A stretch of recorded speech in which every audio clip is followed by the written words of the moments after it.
उज्जैन के विशाल और रहस्यमयी जंगलों के पास एक शक्तिशाली राजा महाबल का राज्य था। उनके दरबार में हरिदास नाम का एक विश्वसनीय दूत था जो अपने निष्ठावान स्वभाव और सेवा भाव के लिए प्रसिद्ध था। लेकिन इन दिनों हरिदास के चेहरे पर चिंता की गहरी लकीरें थीं। उसकी एक खूबसूरत बेटी थी, महादेवी, जो अब विवाह योग्य हो चुकी थी। लेकिन उसके लिए एक योग्य वर खोजना हरिदास के लिए कठिन चुनौती बन गया था।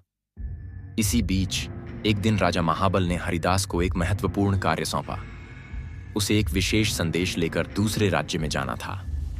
हरिदास को यह उम्मीद थी कि इस यात्रा के दौरान शायद उसकी बेटी के लिए एक उपयुक्त वर मिल जाए। वह उम्मीद के साथ रवाना हुआ।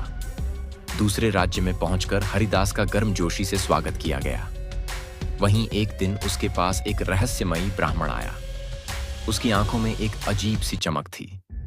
ब्राह्मण ने मुस्कुराते हुए कहा, तुम्हारी बेटी महादेवी मेरे लिए सबसे उपयुक्त है। मुझे उससे विवाह की अनुमति दो। हरिदास यह सुनकर हैरान रह गया। उसने कहा, मैं अपनी बेटी का विवाह उसी से करूंगा जिसमें श्रेष्ठ गुण होंगे। इस पर ब्राह्मण ने रहस्यमयी मुस्कान के साथ कहा, मेरे पास एक जादुई रथ है जिस पर बैठकर कोई भी व्यक्ति पल भर में कहीं भी पहुंच सकता है। क्या यह गुण काफी नहीं है? हरिदास ने सोचा और कहा, कल सुबह इसे दिखाना। अगले दिन ब्राह्मण जादुई रथ के साथ आया। हरिदास ने उस रथ की शक्ति को देखा और उसे लेकर उज्जैन लौट आया। लेकिन उज्जैन पहुंचते ही उसने पाया कि उसकी पत्नी और बेटा पहले ही महादेवी का विवाह तय करने के लिए 2 अन्य युवकों को वचन दे चुके थे।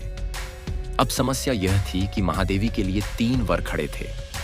इसी उधेड़बुन में अचानक एक जोरदार गर्जना हुई और एक भयानक राक्षस महादेवी को उठा ले गया। वह उसे लेकर आकाश में उड़ता हुआ विंध्याचल के पर्वतों की ओर चला गया। हरिदास और उसके परिवार के लोग डर और सदमे में थे। महादेवी को बचाने का एक ही उपाय था, उन तीनों वरों का साथ। पहला वर, जो ज्ञानी ब्राह्मण था, उसने कहा, राक्षस ने महादेवी को विंध्याचल की गुफाओं में बंद कर रखा है। मुझे मंत्रों के जरिए यह पता चला है।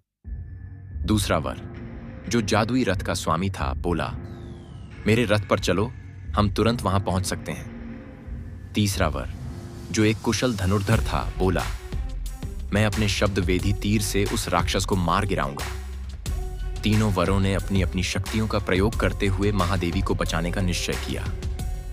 वे जादुई रथ पर सवार होकर विंध्याचल पहुंचे, जहां धनुर्धर ने अपने तीर से राक्षस को मार गिराया। महादेवी को सुरक्षित वापस लाया गया।